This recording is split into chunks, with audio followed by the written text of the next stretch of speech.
Now valuation of shares, question number 7. On December 31, 1992, the balance sheet of a limited company reveals the following position. These are the liabilities it has given and assets it has given. Tangible assets are fixed assets and intangible assets goodwill is given 4 lakhs. So total assets is 75 lakhs. Note, share capital 4 lakh, equity shares at the rate of 10, reserve and surplus में reserve and surplus है, P&L account है. On December 31, 1992, the fixed assets were independently valued at 35 lakhs. तो अपने को जो भी adjustment में देते हैं यहाँ पर वो एसेट्स लेना और वो गुडविल लेना, 5 lakhs goodwill. Net profit for 3 years वर, ये 3 years का अपने को प्रॉफिट दे दिए सो है यहाँ पर, of which 20% were placed under reserve.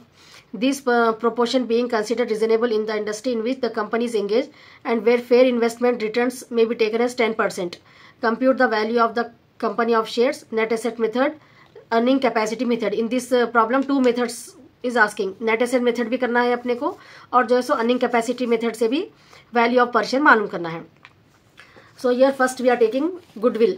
But this is the calculation of value of share according to net asset method. Intrinsic value पहले अपने को assets और outside liability माइनस करके इक्विटी शेयर होल्डर फंड मालूम करना रहता. ठीक है, उसके लिए पर्टिकुलर्स अमाउंट 2 कॉलम्स रहते हैं. एसेट्स में अपने को गुडविल जो एडजस्टमेंट में दिए 5 lakhs वो लेना है, fix asset 35 lakhs and current asset as it is 21 lakh it is given in the question. ठीक है ना, ये वैल्यूज चेंज हो जा रहे हैं. फिक्स एसेट के अपने को क्वेश्चन में 35 lakhs दिए, वही लेना है अपने को 35 lakhs और गुडविल 5 lakhs दिया एडजस्टमेंट में. करंट एसेट कुछ भी नहीं दिया इसलिए 21 lakh ये ले लिया अपन. तो टोटल अपने को करंट एसेट जो है ना 61 lakhs आ गए. उसमें से आउटसाइडर लायबिलिटीज माइनस करना रहता. आउटसाइडर लायबिलिटी में क्या रहता अपने को, डिबेंचर्स रहता एंड करंट लायबिलिटी रहता. ठीक है, debentures and current liability. Long term liability debentures दे दिए यहाँ पर, long term liabilities debentures and current liabilities 14 lakhs. This two we have taken here. 10 lakhs 14 lakhs. Share holder fund 37 lakhs हो गया. Preference share capital it is not given in the question. So net asset available to equity share holder भी बोल सकते हैं अपन, इसको equity share holder fund भी बोलते हैं. ठीक है, so that we got 37 lakhs. Intrinsic value per share का फॉर्मूला क्या रहता अपने को, इंट्रिंसिक वैल्यू पर शेयर का formula equity share fund by number of equity shares. This is the formula for intrinsic value. So just now we got 37 lakh अपने को equity share holder fund आ गया. और equity share number of equity shares कहाँ रहते अपने को, ये या नोट्स में जो है ना आपको, नोट्स में 7th problem. See here in notes it will begin 4 lakhs equity shares. ये this is the number of equity shares. ठीक है ना, नोट्स में चेक करना है यहाँ पर. तो अपने को 4 lakhs जो है सो इक्विटी शेयर्स है. सो 37 lakhs divided by 40 lakhs will get 9.25 rupees, 9.25 पर इंट्रिंसिक शेयर वैल्यू. ठीक है ना, ये अपने को नेट एसेट मेथड का आंसर आ गया. नेट एसेट मेथड सिंपल रहता अपने को. एसेट्स जो भी एडजस्टमेंट में देते, करंट एसेट अगर जो भी क्वेश्चन में है वो बैलेंस शीट का ले लिया अपन, 61 लाख आ गया. उसमें से debentures current liability outside liability minus करना रहता. प्रीफरेंस शेयर कैपिटल नहीं है तो नहीं माइनस करना उसको. उसके बाद अपने को इक्विटी शेयर होल्डर फंड आ जाता. उसके बाद इक्विटी शेयर होल्डर फंड को जो है ना नंबर ऑफ इक्विटी शेयर से डिवाइड करे तो अपने को इंट्रिंसिक वैल्यू पर शेयर आ गई 9.25. It's clear no till now. Now next calculation of equity share holder per equity share according to earning capacity method. अब ये जो क्वेश्चन में अपने को एवरेज जो प्रॉफिट दिए, ये प्रॉफिट जो है ना अपने को इंट्रिंसिक वैल्यू पर नेट एसेट मेथड में कुछ भी नहीं यूज होती. ठीक है, ये अर्निंग कैपेसिटी मेथड के लिए यूज होती. So now we have to find average profit. पहले जो है ना अपन एवरेज प्रॉफिट मालूम कर लेना. एवरेज प्रॉफिट कैसा आता आपको, total profits given in the question, number of years, कितने ईयर का प्रॉफिट दिया अपने को, 3 years का. सो 5,10,000, 5,30,000, 5,20,000 डिवाइडेड बाई 3 करे तो अपने को 5,20,000, 52 lakhs आता है. ठीक है ना, edit and divide. After dividing we get 5,20,000 it is. So now average profit 5,20,000 we got. 5,20,000 average profit we got it. Now transfer to general reserve. Transfer to general reserve 20%. ठीक है ना, it is given in the question. See here the net profits for 3 years were 5,10,000, 5,30,000, 5,20,000. ये तीनों को add करके divided by 3 कर दिए तो अपने को 5,20,000 एवरेज प्रॉफिट आ गया. Of which 20% was place under reserve. अपने को क्वेश्चन में दिए है ना 20% अंडर रिजर्व बोल के. So that 20% we are transferring to reserve. 5,20,000 का 20% 1,04,000. सो ये प्रॉफिट अब अपने को available to equity share holders आ गया. Now expected rate of return. Next step we have to find expected rate. Expected rate of return का फॉर्मूला क्या है, profit available for equity share holder by equity share capital. Equity share capital into 100 percentage में आता है ये। सो 4,16,000 अपने को profit आ गया। इक्विटी शेयर कैपिटल टोटल कितना है 40 लाख है। See here don't get confuse, net asset method में अपने को खाली नंबर ऑफ इक्विटी शेयर लेना रहता और यहाँ पर जो है ना अमाउंट लेने का रहता 40 लाख, ठीक है ना। अमाउंट इक्विटी शेयर कैपिटल लेना रहता 40 लाख। सो इनटू 100 करने के बाद अपने को 10.4% जो है ना एक्सपेक्टेड रेट ऑफ रिटर्न आ गया। अब value of each equity share under earning capacity method का फॉर्मूला क्या है, expected rate of return by NRR. NRR अपने को क्वेश्चन में दे दिया 10%। So into paid up value per share की वैल्यू अपने को 10 रुपीज़ है यहाँ पर। So 10.4 by 10 into 10, 10.40 value of each share, we got it. No next will see question number 8। The following is the balance sheet of messrs H Desai and company private limited. This is the balance sheet. It has given liabilities and assets 2,60,000. In notes it has given share 10,000 equity shares 10 rupees each 1 lakh. Reserve में अपने को general reserve P&L है। Short term provisions, provision for taxation workman, tangible asset, land and building, plant and machinery. No see the adjustment, plant and machinery जो है ना 60,000, land and building 1,30,000, valued by an independent value 5,000 of the debtors is to be taken as bad. The profit of the company, ये profit जो है ना अपने को next method के लिए यूज होता, ठीक है। Intrinsic value method, net asset method के लिए अपने को सिर्फ एसेट्स एंड लायबिलिटीज लेना रहता। अगर यहाँ पर प्रॉफिट भी दे दिया समझे तो अपने को अर्निंग कैपेसिटी मेथड भी मालूम करना है, टू मेथड्स भी अपने को मालूम करना रहता। It is the practice of the company to transfer 20% जो है ना प्रॉफिट रिजर्व को ट्रांसफर कर रहे हैं। ये एवरेज प्रॉफिट मालूम हो जाने के बाद अपने को उसमें से 20% निकालना रहता। Ignore taxation, find out the value of share of the company of the net intrinsic value and on yield basis method. Net intrinsic value net asset method को बोलते हैं, अर्निंग कैपेसिटी मेथड को yield basis मेथड भी बोलते हैं। Shares of similar companies quoted, ये NRR है 12% and on their value goodwill of the companies to be taken as 1 lakh. So adjustment में जो भी अपने को देते पहले एसेट्स में वो ले लेने का रहता, ठीक है ना। Land and building 1,30,000 it has given, goodwill 1 lakh it has given and plant and machinery 60,000, ये 3 अपन एडजस्टमेंट्स में ले लिए, ठीक है ना। ट्रेडमार्क्स जो है ना 20,000, trademarks 20,000 from here. Intangible asset trademarks जो है ना ये 20,000 अपन यहाँ क्वेश्चन में से ले लिए ये। और stock 20,000, stock is nothing but your inventory, stock is nothing but inventory, inventory को स्टॉक बोलते हैं, 20,000 वो ले लिया अपन। Trade receivable is nothing but debtors, ठीक है ना। डेटार्स 5,000 लेस करो बोल के दिए अपने को adjustment. Debtors are to be reduce by considered as bad debts minus करना है। सो 48,000 अपने को ट्रेड रिसीवेबल डेटार्स है, उसमें से 5,000 माइनस करके 48,000 minus 5,000 43,000 we have taken. Cash and cash equivalent 25,000, this 25,000 we have taken, ठीक है ना। एसेट्स में जो भी अपने को पहले एडजस्टमेंट में देते वो ले लेने का रहता। उसके बाद जो है सो ट्रेडमार्क एसेट्स ले लिया अपन, स्टॉक इन्वेंट्री भी एज इट इज ले लिया, trade debtors is nothing but trade receivable 5,000 bad डेप्ट से माइनस करके ले लिए। कैश एट बैंक 25,000, फिर उसमें से क्या करना रहता अपने को minus outsider liability, taxation reserve. Outsider liability में क्या है अपने को short term provision 20,000 and workman taxation for workman 20,000, ठीक है ना। And creditors, creditors are nothing but trade payables, trade payables, creditors को क्या बोलते हैं अपन, ट्रेड पेएबल्स बोलते हैं। ये 3 अपन ले लिए, ठीक है ना। So preference share capital, no, it is not given in the question. So equity shareholder fund we got 3,80,000. This is the formula for intrinsic value per share, equity shareholder fund by number of equity shares, ठीक है। equity shareholder fund by number of equity shares, equity shareholder fund just now we got 3,18,000, number of equity shares you see always in the notes, share capital में 10,000 equity, यहाँ पर numbers रहते अपने को, ठीक है। ये 10,000 से उसको डिवाइड कर देना, 31.80 अपने को पर शेयर वैल्यू आ गई, इंट्रिंसिक वैल्यू पर शेयर, ठीक है ना। Once again I will repeat it, land and building, goodwill, plant and machinery amount it has given in the question. Trademark ये एडजस्टमेंट्स में से ले लिए अपन, trademarks as it is copy कर लिए, स्टॉक भी एज इट इज, इन्वेंट्री को स्टॉक बोलते हैं, debtors and cash at bank. अब आउटसाइडर लायबिलिटी में देखिए आप, यहाँ क्वेश्चन में अपने को trade payable short term provision बोल के दिए। अब ये शॉर्ट टर्म प्रोविजन 40,000 है, यहाँ पर ये लेना या ये लेना अपने को कंफ्यूज होता। So always see in the notes, current liability बोले तो ये 2 भी पे करने के हैं लोग, आउटसाइड लायबिलिटी में चाहता करंट लायबिलिटी, ठीक है। तो ट्रेड पेबल अपने क्रेडिटर्स बोल के 40,000 डायरेक्ट ले रहे, लेकिन शॉर्ट टर्म प्रोविजन में अपने को यहाँ पर सेपरेट करके बताया कि 20,000 प्रोविजन फॉर टैक्सेशन है और वर्कमैन सेविंग 20,000 है। तो अपन भी यहाँ पर सोल्यूशन में ये एडजस्टमेंट को देख के यहाँ से ले लेना, ये डायरेक्ट नहीं लेना शॉर्ट टर्म प्रोविजन, इसको जैसे स्प्लिट करा हुआ है 20,000 वैसे ही अपन यहाँ पर आउटसाइडर में भी दिखा रहे। टैक्सेशन रिजर्व प्रोविजन फॉर जो भी ये भी लिख सकते हैं आप, प्रोविजन फॉर टैक्सेशन भी लिख सकते हैं and workman saving 20,000, it's clear ना। सो 80,000 we got, 3,98,000 minus 80,000 will get 3,18,000। उसको ये फॉर्मूले में सब्स्टिट्यूट कर दिया अपन, equity share holder fund by number of equity shares, उसको डिवाइड करने के बाद अपने को इंट्रिंसिक वैल्यू पर शेयर आ गई। No next, calculation of value of share according to earning capacity method. Earning कैसे उसमें मेथड में क्या रहता है, अपने को प्रॉफिट देखना रहता पहले। So what it is given, the profit of a company were 1986 50,000, 1987 70,000 and 1988 60,000। ठीक है ना। So profit for 1988, profit for 1988 it is 16,000। लेकिन जब ये 1988 का अपने को लाइबिलिटी बैलेंस शीट दिए ना, अपने को 5,000 बैड डेप्ट थी ना यहाँ पर, that bad debts we have to deduct, that you have to remember. ठीक है। सो अपने को 1988 का प्रॉफिट 60,000 है, बैड डेप्ट्स रहने की वजह से अपन उसको डिडक्ट करें तो करेक्ट प्रॉफिट 1988 का 55,000 रहता। ठीक है ना, that you have to remember, otherwise your average profit will be wrong if you are directly taken 60,000। ठीक है ना।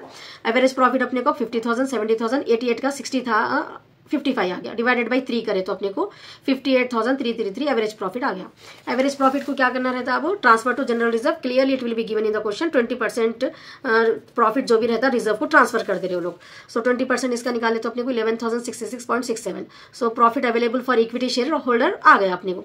अब एक्सपेक्टेड रेट ऑफ रिटर्न का फॉर्मूला क्या है, ERR is equal to profit available equity share holder by equity share capital, total capital लेना। Again I am repeating you, when we are finding the intrinsic value per share net asset method, number of equity shares you have to take, these number of equity shares. When you are finding ERR, expected rate of return, this capital you have to take, total capital you have to take. So 1 lakh it is the capital. So 46.66 divided by 1 lakh into 100, you will get 46.6% ERR. This is the formula for yield value per share, ERR by NRR. ERR अपन मालूम करना रहता, ठीक है ना। पहले average profit निकाल लेना, उसमें ट्रांसफर माइनस कर देना 20%, उसके बाद जो प्रॉफिट आता है उसको इक्विटी कैपिटल से डिवाइड कर देना, अपने को ERR आता है। ये ERR अपन मालूम करना रहता, और NRR net rate of return जो है ना अपने को क्वेश्चन में दे दिया हुआ रहता, 12% है। ठीक है ना, 12%। सो 46.67 बाई 12 इंटू ये क्या है, paid up value per share. ये paid up value per share भी यूज होती है अपने को ये फॉर्मूले में। ठीक है ना। नंबर ऑफ इक्विटी शेयर्स ना यूज होते सेकंड मेथड में, फुल कैपिटल यूज होता है ERR के जब, और जब अपन ERR बाई NRR जो लेते इंटू पेड अप वैल्यू जो यहाँ पर ये लेने का रहता है, ये पर शेयर की वैल्यू लेने का रहता है 10 रुपीज। ठीक है। सो 46.67 बाई 12 इंटू 10 करे तो अपने को रुपीज में आता है आंसर, रुपीज 38.89 जो है ना आपका आंसर है। It's clear now. Now you'll see the 9th problem. This is the balance sheet. The following is the balance sheet of Mahesh Company Limited. It has given. These are the liabilities and these are the assets. 3,40,000 liabilities and assets are there. Notes it has given that equity shares. इसमें जो है ना अपने को 10,000 equity fully paid share है, और 10,000 equity share 10 rupees 8 पर share है, शेयर एंड कॉल्ड अप है। ठीक है ना। एंड 10,000 इक्विटी शेयर जो है सो 5 रुपीज शेयर। तो 3 टाइप्स के अपने को इक्विटी शेयर है प्रॉब्लम में, that you have to remember 1 2 3। एक फुल्ली 10 रुपीज से पेड कर दिए सो है, और एक 8 रुपीज और एक 5 rupees. This you have to remember in this problem. Reserve and surplus. Now normal average profit of the company after tax will be maintained 46,000 and normal rate of return is 8%. The NRR it is given. So calculate the value of each type of equity share by the assets backing method excluding goodwill and yield basis method. ठीक है ना। इसमें भी अपने को जो है ना नेट एसेट मेथड और यील्ड मेथड दोनों भी इससे मालूम करना है। So first will take the assets. Assets we are taking current assets. Current assets it is given the question.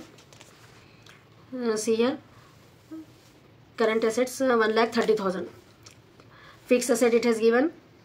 Adjustment it is not given regarding the fixed asset, no. So directly we are taking this value and we have to exclude this preliminary other current expenses. ठीक है ना। खाली अपन fixed asset ले लिए और जो है ना current asset ले लिए 1 lakh.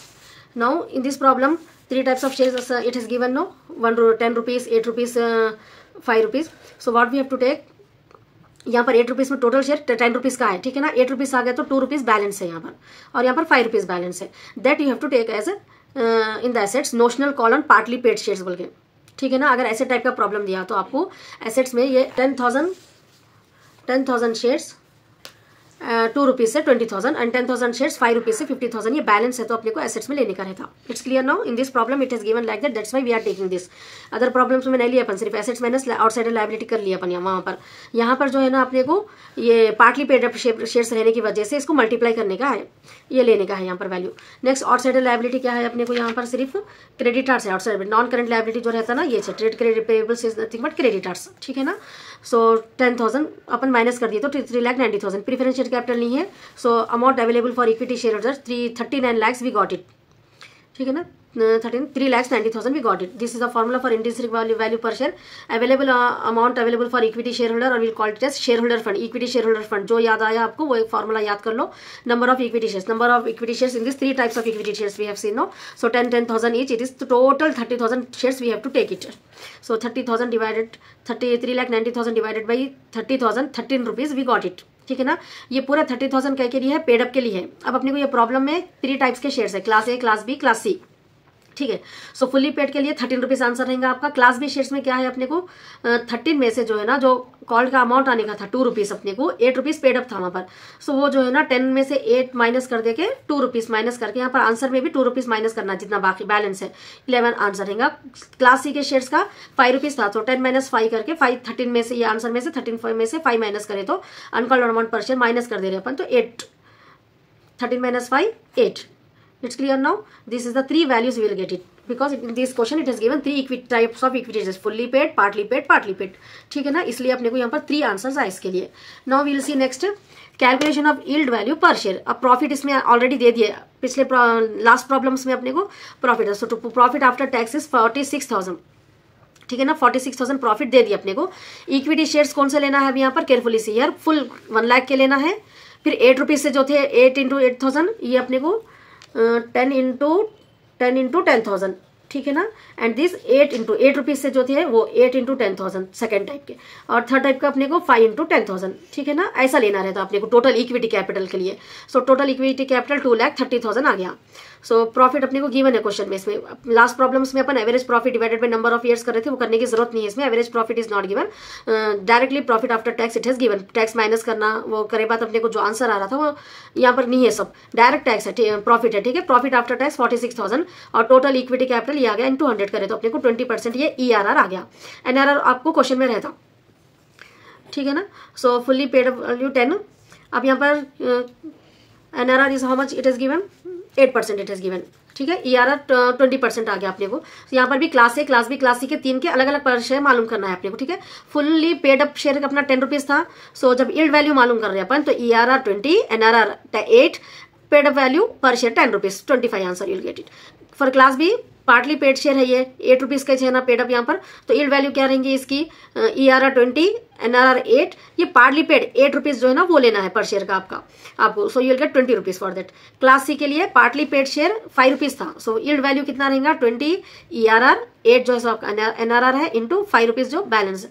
So answer is 12.50.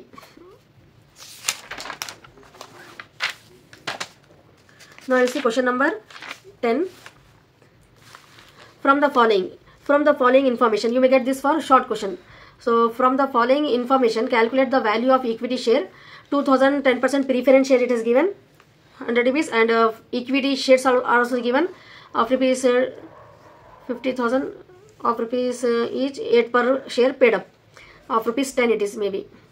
Expected profit per year before tax it is given, ERR this is, and transfer to general reserve every year 20% of profit. Normal rate of this is NRR it has given. So directly we have to substitute in the formula. So calculation of yield value per share formula is expected profit per year before tax it has given. Before tax it has given 3 lakhs rupees.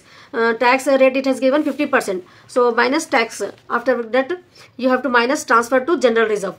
Transfer to general reserve, even though it has not given in the question.